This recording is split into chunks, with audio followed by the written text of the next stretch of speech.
नमस्कार, आप देख रहे हैं न्यूज़ बीके। मैं हूं आपके साथ नवीन विश्वकर्मा। एक बड़ी खबर आ रही है जनपद जालौन का है।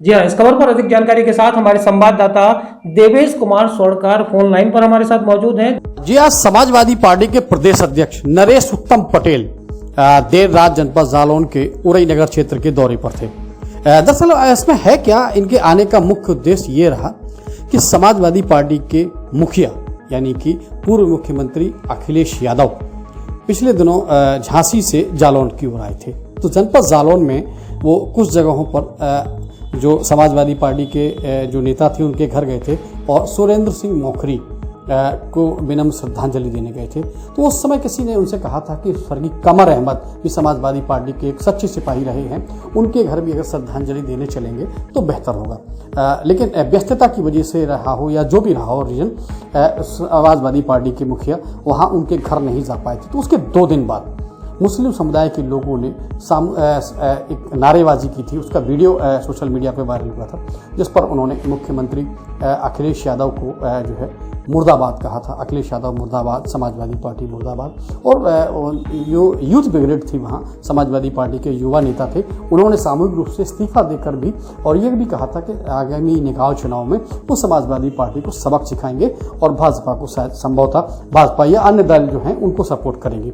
तो कहीं ना कहीं ये बात जब सूबे के मुखिया पूर्व मुख्यमंत्री अखिलेश यादव तक पहुंची है, तो अखिलेश यादव ने अपने दूत को यानी कि अपने प्रतिनिधि के रूप में समाजवादी पार्टी के प्रदेश अध्यक्ष नरेश उत्तम पटेल को उरई भेजा है। तो कल देर रात जो है नरेश उत्तम पटेल स्वर्गीय कमर अहमद के घर गए हैं, उनके बेटों से मिले हैं और उसके बाद मीडिया से रूबरू होते हुए उन्होंने 2-3 बातें प्रमुखता से कही हैं। जैसे कि उन्होंने ये कहा कि इस जो अभी चूंकि विधान परिषद के चुनाव चल रहे हैं, विधान परिषद के 5 सीट, उत्तर प्रदेश में 5 सीटों पर चुनाव होने वाले हैं, तो इसमें उन्होंने कहा कि समाजवादी पार्टी की 5 के 5 प्रत्याशी विजयी होंगे, क्योंकि भाजपा से लोग नाराज हैं। शिक्षक संघ जो है वो भाजपा की वादा खिलाफी से नाराज हैं और कहीं ना कहीं उसका उन्हें बेनिफिट मिला। उन्होंने एक बात और कही कि समाजवादी पार्टी ने शिक्षकों को, वित्त विहीन शिक्षक थे, उनको मानदेय भी दिया था और भाजपा सरकार जब आई थी तब उन्होंने भी कहा था कि मानदेय देंगे, लेकिन उन्होंने अपनी वादा खिलाफी की। तो इसके लेकर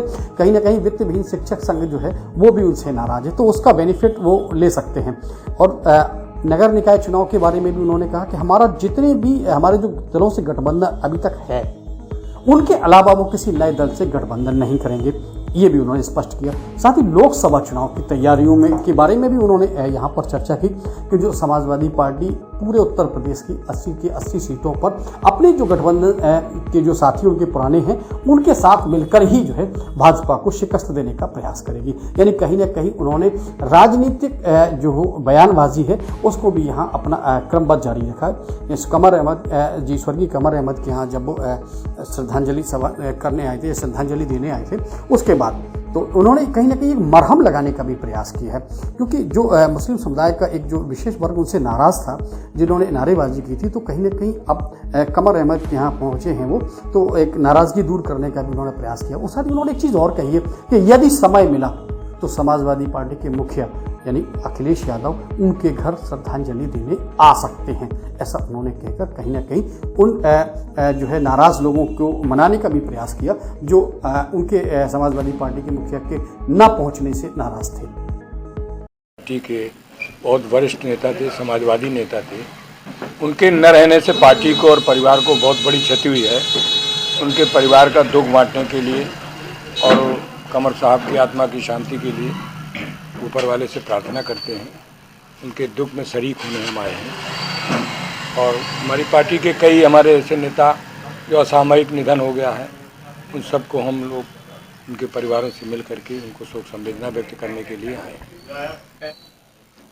अब माननीय राष्ट्रीय अध्यक्ष जी जहाँ तक जा सकते थे सब जगह गए। मुझे भी जानकारी जब हुई थी उसी दिन मेरी बात उनके बेटे से हुई थी। उत्तर प्रदेश में समझौता करके चुनाव लड़ेगी कि नहीं? कई बार समाजवादी पार्टी के राष्ट्रीय अध्यक्ष माननीय अखिलेश यादव जी ने इस बात को बहुत साफ किया है कि जिन दलों से हमारा गठबंधन है उन दलों के अलावा कोई नया गठबंधन हम नहीं करेंगे और भारतीय जनता पार्टी को उत्तर प्रदेश से हटाएंगे। एमएलसी की चुनाव चल रहा है शिक्षक वाले, उसमें भाजपा जो है कि जिन दलों से हमारा गठबंधन है उन दलों के अलावा कोई नया गठबंधन हम नहीं करेंगे और भारतीय जनता पार्टी को उत्तर प्रदेश से हटाएंगे। एमएलसी के चुनाव चल रहे हैं शिक्षक वाले, उसमें भाजपा जो है पूर्ण रूप से अपना दावा पेश कर रही है, इसमें समाजवादी पार्टी की टक्कर है, क्या कहेंगे इसके लिए? देखिए, उत्तर प्रदेश के 5 विधान परिषद के चुनाव हो रहे हैं, 3 स्नातक के और 2 शिक्षक निर्वाचन क्षेत्र में। 5 जगह समाजवादी पार्टी ने अपने उम्मीदवार उतारे हैं। भारतीय जनता पार्टी को इस बार पराजय मिलेगी, क्योंकि जितने भी शिक्षित बेरोजगार हैं, स्नातक मतदाता हैं, वो सब भारतीय जनता पार्टी की वादा खिलाफी से बेहद नाराज हैं। और शिक्षक निर्वाचन क्षेत्र में भी शिक्षकों को भी निराशा हाथ लगी है। न शिक्षकों को उनकी सुख सुविधाएं मिली। वित्त विहीन शिक्षकों को समाजवादी पार्टी के ज़माने में मानदेय मिलना शुरू हुआ था। माननीय अखिलेश यादव जी ने 200 करोड़ रुपए दे करके वित्त विहीन 3.5 लाख उस समय शिक्षक थे, उनको मानदेय देना शुरू किया था। और भारतीय जनता पार्टी ने भी कहा था कि हम वित्त विहीन शिक्षकों को मानदेय देंगे, उनको अच्छा वेतन देंगे।